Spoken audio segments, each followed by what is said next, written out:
여러분, 상상해보세요. 누군가 내 집을 부수고 있는데 동시에 이런 말을 합니다. 항복만 해. 그럼 내가 네 집을 궁전으로 만들어줄게. 황당하시죠? 그런데 지금 지구 반대편에서 실제로 벌어지고 있는 일입니다. 트럼프 대통령이 내뱉은 미가 Make Iran Great Again. 전쟁 중에 나온 이 기묘한 슬로건 뒤에는 우리가 알던 외교 상식을 완전히 뒤집는 거대한 설계도가 숨어 있습니다. 안녕하세요. 보이지 않는 시스템을 파헤치는 언더코드입니다. 최근 트럼프 대통령은 이란을 향해 무조건 항복을 요구했습니다. 그러면서 동시에 이란을 어느 때보다 더 크고 강하게 만들겠다고 약속했죠. 사람들은 이걸 단순히 미친 광기나 허품이라고 부릅니다. 하지만 과연 그럴까요? 사실 이건 철저하게 계산된 비즈니스적 공격입니다. 오늘 영상에서는 트럼프가 왜 이란을 향해 미가를 외치는지, 그리고 그 무조건 항복이라는 단어 아래 숨겨진 국가 단위의 적대적 M&A 구조를 파헤쳐 보겠습니다. 이 영상을 끝까지 보시면 앞으로의 국제 정세가 왜 단순한 전쟁이 아니라 거대 자산의 재편인지 이해하시게 될 겁니다. 먼저 이 단어부터 짚고 넘어가야 합니다. 무조건 항복. 외교가에서 이 단어는 사실상 금기어에 가깝습니다. 보통 국가 간의 갈등은 서로 양보하며 접점을 찾는 협상으로 끝내기 마련이죠. 많은 분이 이번 이란 작전을 과거의 이라크 전쟁이나 아프가니스탄 전쟁처럼 생각합니다. 단순히 독재자를 몰아내고 민주주의를 심으려는 시도라고 말이죠. 하지만 트럼프의 방식은 전혀 다릅니다. 그는 이란과 대화를 할 생각이 아예 없습니다. 역사적으로 무조건 항복을 요구받았던 사례를 떠올려 보세요. 2차 세계대전 당시의 일본과 독일입니다. 국가의 시스템을 완전히 지워버리고 승리자가 원하는 방식대로 처음부터 끝까지 새로 설계하겠다는 뜻이죠. 트럼프는 지금 이란이라는 국가를 하나의 부실 채권으로 보고 있습니다. 너희는 이미 망했으니 경영권을 내놓고 내가 시키는 대로 새 회사를 만들자는 겁니다. 이 구조를 이해하려면 트럼프의 트루스 소셜 메시지를 다시 봐야 합니다. 그는 수용 가능한 지도자들이 선택되면이라는 조건을 달았습니다. 즉, 지금의 이란 정권이라는 이사회를 완전히 교체하고 미국의 입맛에 맞는 새로운 경영진을 안치겠다는 적대적 인수합병의 선언인 셈입니다. 만약 이란이 이 요구를 받아들인다면 중동의 권력 구조는 우리가 알던 모습과는 180도 달라질 겁니다. 종교와 이념의 시대가 가고 철저하게 미국의 시스템 아래 통제되는 경제적 종속의 시대가 열리는 거죠. 그런데 이상하지 않나요? 왜 트럼프는 이란을 그냥 멸망시키는 게 아니라 더 위대하게 만들어주겠다고 굳이 강조하는 걸까요? 여기에는 폭탄보다 더 무서운 돈의 논리가 숨어 있습니다. 트럼프가 말하는 미가, 이 단어를 단순히 정치적 구호로만 보면 본질을 놓칩니다. 이건 사실상 부도 위기 기업을 향한 회생 제안서와 같습니다. 트럼프는 정치를 하는 게 아니라 국가라는 거대 자산을 대상으로 딜을 하고 있는 겁니다. 많은 전문가는 트럼프가 이란을 지도에서 지워버리려 한다고 분석합니다. 하지만 트럼프의 머릿속은 다릅니다. 이란을 파괴하는 건 비용이지만 이란을 개조하는 건 수익이기 때문이죠. 그에게 전쟁은 목적이 아니라 상대방의 몸값을 낮추기 위한 극한의 압박 도구일 뿐입니다. 과거 북한과의 협상 때를 기억하시나요? 트럼프는 김정은 위원장에게 북한의 해안가에 멋진 호텔과 리조트가 들어선 영상을 보여줬습니다. 핵을 포기하면 이런 번영을 누릴 수 있다는 메시지였죠. 이란에게도 똑같은 논리를 들이밀고 있는 겁니다. 너희의 석유, 너희의 지정학적 위치, 그 엄청난 자원을 지금처럼 썩히지 말고 우리 시스템 안에서 대박을 터뜨려보자는 제안입니다. 여기서 핵심 구조는 적대적 인수 후 재매각, 즉 엑시트의 논리입니다. 현재 이란 정권이라는 무능한 경영진을 몰아내고 미국의 자본과 기술이 들어갈 수 있는 환경을 만든 뒤 이란의 가치를 폭등시키겠다는 계산이죠. 이게 바로 트럼프가 말하는 훌륭하고 수용 가능한 지도자의 진짜 의미입니다.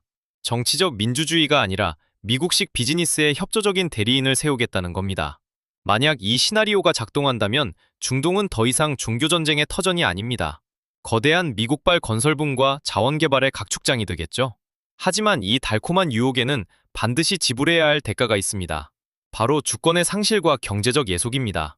자, 그런데 여기서 질문이 하나 생깁니다. 트럼프는 왜 이 시점에 이렇게까지 서두르는 걸까요?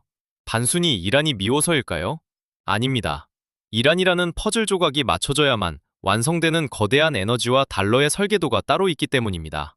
트럼프가 이란을 향해 무조건 항복을 외치는 진짜 이유는 석유 그 자체가 아닙니다. 바로 달러의 패권과 에너지 질서의 재편 때문입니다. 국제사회에서 에너지는 곧 화폐와 같습니다. 에너지를 지배하는 자가 곧 전 세계의 경제 규칙을 정하죠. 많은 사람이 미국은 이미 셰일가스로 에너지 자급자족이 가능한데 왜 중동에 집착하냐고 묻습니다. 그냥 이란의 핵만 막으면 되는 거 아니냐고 생각하기 쉽죠. 하지만 이건 단순히 자원의 문제가 아니라 그 자원이 어떤 화폐로 거래되느냐의 문제입니다. 최근 몇 년간 이란은 중국, 러시아와 손잡고 탈달러에 선봉에 서 있었습니다. 위안화나 루블화로 석유를 팔며 미국의 금융 시스템 밖에서 움직였죠. 이건 미국 입장에서 보면 시스템의 치명적인 버그입니다. 1970년대 사우디아라비아와 맺었던 페트로달러 체제의 근간을 흔드는 행위거든요. 이 구조를 분석해보면 트럼프의 미간은 결국 이란이라는 거대한 에너지 자산을 다시 달러 결제 시스템 안으로 강제 편입시키려는 전략입니다. 무조건 항복을 통해 정권을 교체하면 이란의 막대한 석유와 가스는 다시 달러로만 팔리게 될 겁니다.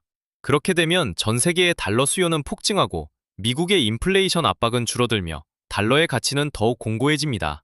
결과적으로 이란은 미국의 에너지 패권을 위협하는 적에서 달러 시스템을 지탱하는 거대 하청기지로 변모하게 됩니다. 이건 단순한 정권 교체가 아니라 지구 전체의 경제 혈관을 다시 연결하는 수술입니다. 이 수술이 성공하면 브릭스 같은 대항마들은 에너지 공급망에서 고립될 수밖에 없습니다. 결국 트럼프는 이란을 부수려는 게 아니라 미국의 시스템에 가장 잘 듣는 부품으로 개조하려는 겁니다. 그렇다면 이 거대한 도박의 끝에서 우리는 무엇을 보게 될까요? 이 공포의 비즈니스가 우리 삶에 가져올 진짜 충격은 이제부터 시작입니다. 트럼프가 이란에 던진 메시지는 결국 하나로 수렴됩니다. 바로 굴복을 통한 번영입니다. 우리의 규칙을 거부하면 죄가 될 것이고 받아들이면 상상 못할 부를 주겠다. 이 냉혹한 비즈니스 로직이 이제 글로벌 외교의 새로운 표준, 즉 뉴 노멀이 되고 있습니다. 많은 분이 이번 사태를 보며 트럼프가 이란을 너무 가혹하게 대한다고 생각합니다. 하지만 이건 이란만을 향한 메시지가 아닙니다. 사실 이란은 전 세계를 향한 본보기에 가깝습니다. 미국의 질서에 도전하려는 국가들에게 너희도 이란처럼 되고 싶어? 아니면 우리와 손잡고 다시 위대해질래? 라고 묻는 일종의 글로벌 가스라이팅이죠. 기업 사냥꾼들이 부실 기업을 인수할 때 쓰는 수법과 똑같습니다. 먼저 자금줄을 끊어 고사시키고 공포를 극대화한 뒤 마지막에 헐값 매수를 제안합니다. 트럼프는 지금 국가를 상대로 이 청산가치 전략을 쓰고 있는 겁니다. 이 구조의 핵심은 압도적 불균형이 있습니다. 대등한 관계에서의 외교는 끝났습니다. 트럼프식 세계 질서에서는 오직 갑과 을만 존재합니다.